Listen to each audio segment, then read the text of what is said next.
Hi everyone. మాకు ఇక్కడ best option for dessert అంటే గులాబ్ జామ్ మాత్రమే. ఎందుకంటే మాకు ఇక్కడ కెనడాలో మోస్ట్లీ పంజాబీ సైడ్ స్వీట్స్ ఎక్కువ దొరుకుతాయి. అండ్ అందులో షుగర్ చాలా తక్కువ ఉంటుంది. చప్పగా అనిపిస్తుంది, ఒక డెజర్ట్ అనే ఫీలింగ్ రాదు. సో అందుకనే మాకు బెస్ట్ ఆప్షన్ అంటే గులాబ్ జామ్ మాత్రమే. అండ్ ఇవి వచ్చేసి Nanak gulab jams and Haldiram gulab jams కూడా చాలా బాగుంటాయి. సో ఇట్లా 12 పీసెస్ వస్తాయి ఇన్ ఏ ప్యాక్లో. టేస్ట్ అయితే చాలా బాగుంటుంది. ఆబ్వియస్గా ప్రిజర్వేటివ్స్ అయితే కొన్ని ఉంటాయి, అందుకని అవి అన్ని రోజులు ఉంటాయి కదా. ఫ్రిడ్జ్లో పెడితే ఇది ఆల్మోస్ట్ 1 మంత్ వరకు అలానే ఉంటుంది, ఏం పాడవదు. అండ్ ఇది వచ్చేసి మాకు అరౌండ్ ఒక $10 పడుతుంది.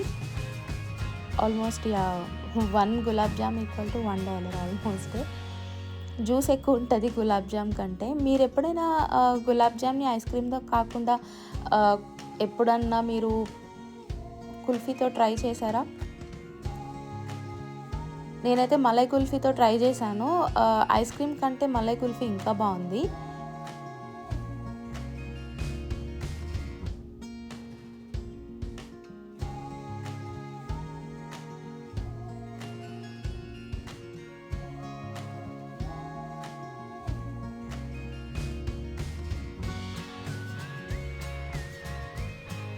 గులాబ్ జామ్ని ఇలా ఓవెన్లో వేడి చేసేసి దాని మీద చల్లగా కుల్ఫీతో తింటే చాలా టేస్టీ ఉంది.